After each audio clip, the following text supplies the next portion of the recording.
gonna kill you, huh? I'm gonna kill you! It wasn't a joke. Just because you play a tough guy doesn't mean you are when you lace curtain Irish pussy. When people walk into the police academy, they each carry a different reason for being there. Some are chasing status, some are following family traditions, some want the thrill they saw on a movie screen. Among this particular class stand two young men, Billy Costigan and Colin Sullivan, though what drives each of them couldn't be more opposite. Billy is desperate to outrun the reputation of his family, a bloodline tangled up in crime and corruption. Putting on a badge feels like his only real shot at a clean life. Colin, meanwhile, was molded from boyhood by Frank Costello, the iron-fisted Irish mob boss who runs South Boston. Costello didn't just mentor the kid, he engineered him, raising Colin from childhood to be his spy inside law enforcement. Colin earns his badge on schedule, but he was always Costello's man first. Both young men graduate. The academic chapter is finished. Colin, whose test scores put him near the top of his class, is handpicked for the elite Special Investigation Unit almost immediately. He sits briefly across from Captain Queenan and the captain's sharp-tongued deputy, Sergeant Dignam, before the interview wraps up. Then it's Billy's turn, and the tone shifts entirely.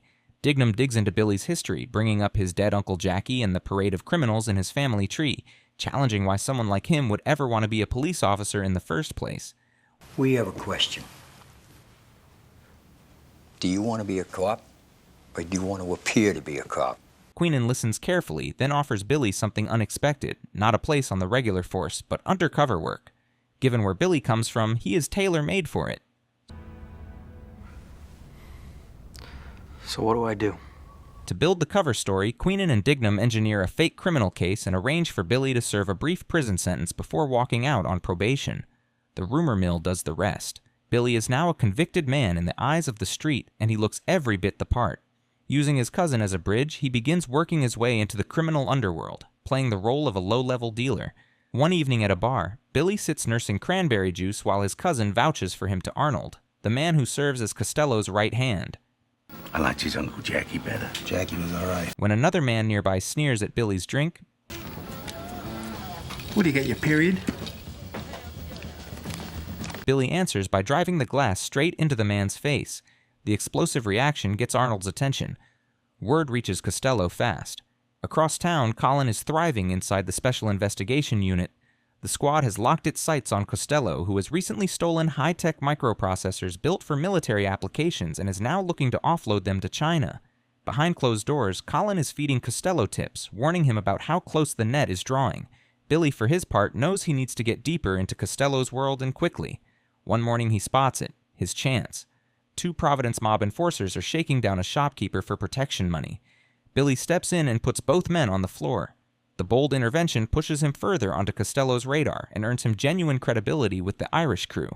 Around the same time, Colin begins pursuing Madeline, a psychotherapist who consults for the SIU. Over dinner, he plays the charmer, casually steering the conversation toward her clients, extracting small pieces of information while making it seem completely natural.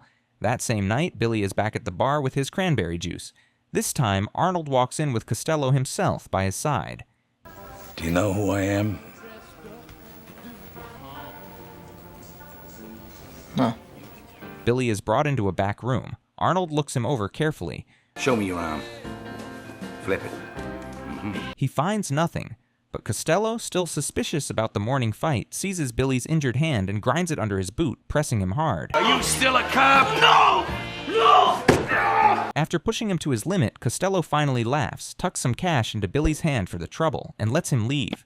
Later, he shares his doubts with Arnold, but Arnold stands by Billy. The kid has nothing tying him to anything, no family safety net, no safety net at all. He's a man with nothing to lose, and that alone makes him believable. The next morning, police find the two Providence mobsters dead. Costello moves fast to manage the fallout, calling Colin and directing him to steer the investigation somewhere else. Meanwhile, Billy is being folded further into the crew, completely unaware that Costello is on the phone with a mole inside the unit. When the call ends, Costello pivots and asks Billy point blank what he can actually offer. Billy can only manage a tense nod, masking the fear underneath. As soon as he gets a moment alone, he slips into the restroom, tears off his police wire, and phones Queenan. He refuses to wear it again. In Costello's world, a wire is a death sentence. Back at the SIU, Colin's star keeps climbing. He brings in two academy classmates, Brown and Berrigan, and drops a carefully worded warning. We think we might have a problem. We think Costello's got a rat in the state police. His reputation inside the department grows quickly, and Madeline soon becomes his girlfriend.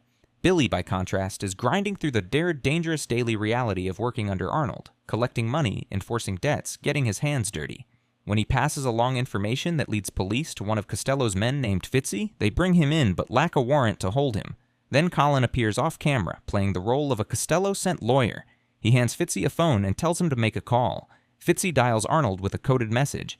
Mom, I'm not gonna make it home for supper. Costello's crew wipes the evidence clean while simultaneously giving Colin's unit what looks like a legitimate trail to follow. Run the last number he called. That's his house. Colin plays both sides without breaking a sweat, keeping Costello's people protected while feeding the SIU just enough to look effective. His reputation inside the department soars. Billy grows increasingly restless. More than a year has passed, and he still has nothing concrete to give Queenan or Dignam on the microprocessors. He finally confronts them, demanding to know why, after all the murders, Costello still walks free. Queenan tells him to hold steady. They need everything to be airtight before they can move on someone as deeply insulated as Costello. Just a little while longer. Billy's probation requires therapy sessions, and by a twist of fate, the psychotherapist he's assigned to is Madeline, Colin's girlfriend. She has no idea he's undercover and approaches him like any other troubled young man. She pushes him to open up, but Billy can't afford honesty. He demands medication for his anxiety and the insomnia eating away at him. When she refuses, he walks out, but she follows him into the street and quietly slides him the prescription, telling him she'll transfer his case. That night, Colin learns that the SIU is gearing up for a major operation. Costello is preparing to hand off the stolen microprocessors to Chinese buyers. The entire team is poised, waiting on Billy's signal. But Colin, protecting Costello, warns his boss to shift the exchange somewhere outside the camera's reach. From a distance, Billy sends the signal. The buyers have arrived. But the officers watching see nothing and stall. Costello and the buyers have already vanished by boat. The police walk away with nothing again. Billy, furious and frightened, leans hard on Dignam to expose the mole inside the unit before Costello begins turning his suspicion on him. In between the pressure, he finds a fragile kind of peace meeting Madeline outside her office. Coffee conversations stretch longer than they should. For Billy, she becomes the one person he can breathe around, even if she can never know his real life. Then comes a discovery that shifts everything. While handling punishment for a double-dealing drug runner, Billy learns that Costello is secretly an FBI informant. He has been feeding federal agents information for years, using that relationship as a shield to survive. Meanwhile, Costello grows paranoid and demands Colin flush out any spy hiding inside his own crew. The whole gang is called to a grim garage meeting. Arnold goes around the room collecting personal data, names, bank accounts, everything.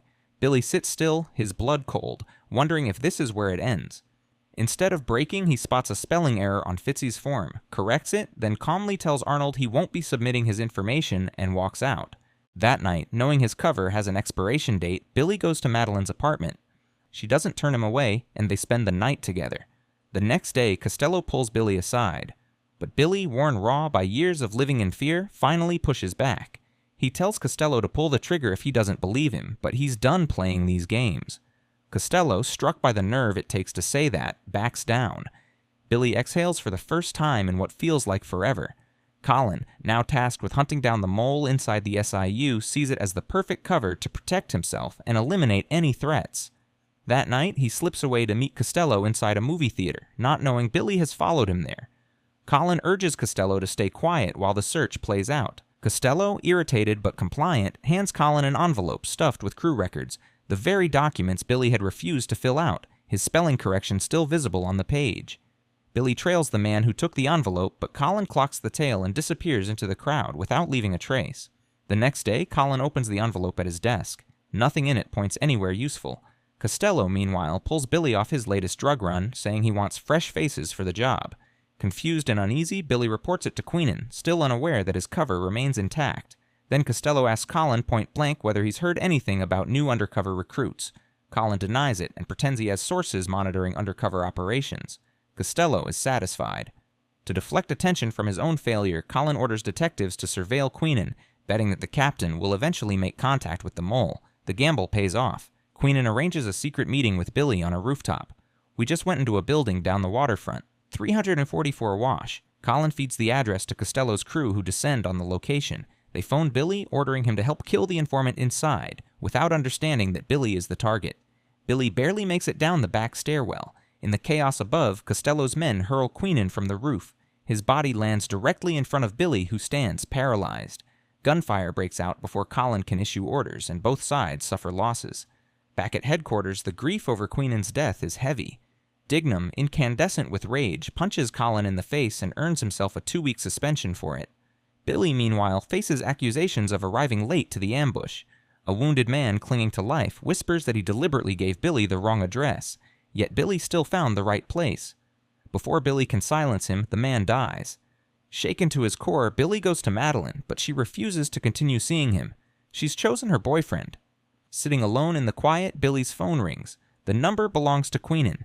He picks up and hears only breathing. It's Colin, listening from the other end. Billy hangs up and calls back, demanding to know who has a dead man's phone. Colin introduces himself as Queenan's successor. Shortly after, word spreads that the dying man who nearly exposed Billy was himself an undercover officer. Costello assumes the informant problem is solved and relaxes his guard. Colin, however, has started suspecting Costello might be an FBI asset, so he quietly decides to keep Billy's identity in reserve. That night, Costello moves forward with a massive drug deal, convinced the storm has passed. Colin, still straddling both worlds, warns him that police vehicles are on his tail and presses him to use his influence to call them off. Colin reluctantly complies, but promises a better solution. Moments later, Billy transmits the precise location to police. When the squad moves in, Billy warns Costello to run. Costello ignores him and keeps loading the shipment. Billy slips out as the raid erupts. The firefight is brutal and swift, tearing through Costello's crew one by one, including Arnold. Costello himself barely makes it out, only to come face to face with Colin. It is the first time the two men have ever stood in the same space, the puppet and the puppeteer staring at each other directly. Colin demands to know whether Costello has been informing for the FBI, terrified about what that could mean for his own future. Costello says nothing. He reaches for his weapon. Colin is faster. One shot. Costello is dead. At last, Billy and Colin stand face to face, all the weight of their parallel deceptions pressing down between them. Billy pushes Colin on how exactly he intends to locate the rat inside the unit. Colin tells him calmly that he'll handle it, then asks for Billy's file password, framing it as necessary to erase the false criminal record. They gave it to me in case I had to explain myself to someone like you. Billy hands it over. But the moment Colin walks away, the picture becomes clear. Rather than wiping the fabricated record, Colin quietly deletes Billy's entire official police file. And then Billy sees it, the envelope Colin once carried. He puts it all together. Colin is the mole. Rattled and running out of options, Billy goes to Madeline, the only person left he can trust with anything. He gives her an envelope and tells her to open it only if something happens to him. She still doesn't know who he really is. That night, Madeline tells Colin she's pregnant. For a brief, quiet moment, they share something that almost feels like happiness. But it doesn't hold. The following morning, Madeline finds Billy's letter in her mailbox. Inside is a phone recording that strips everything bare. The truth lands like a blow. The man she trusted, loved, and is now carrying a child with is nothing more than a rat. Colin, cornered, arranges to meet Billy. Billy makes it plain. Costello trusted him above everyone else, and he has evidence linking Colin directly to the mob boss. He orders Colin to come to the rooftop where Queenan was thrown from. When Colin arrives, Billy is waiting with his weapon drawn. He places Colin under arrest. Colin argues back, insisting he was never a rat, that he was running Costello as an informant. Billy doesn't believe a word. Then Officer Brown appears and trains his gun on Billy, ordering him to release Colin. Billy pleads his case. Colin has been Costello's inside man since the beginning. He pushes Colin into the elevator as Brown stands frozen in indecision. When the elevator doors open at the bottom, everything falls apart. Officer Berrigan shoots Billy dead. With the calm of someone who has done this before, Berrigan explains to Colin that he too has been Costello's man since the academy. To close every loose end, he then kills Brown. Colin stands in the silence left behind, then raises his gun and shoots Berrigan too.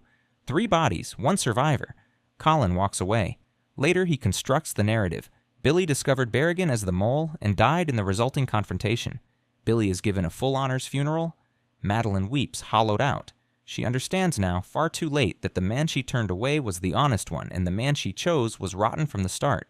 Even carrying Colin's child, she delivers Billy's file to Dignam. Not long after, Colin comes home to find Dignam waiting inside his apartment. Without a word spoken, Dignam raises his weapon and fires. Colin falls. The camera drifts to the window, where a rat moves silently along the ledge outside. And that is how this crime masterpiece ends. in betrayal, injustice, and in absolute silence.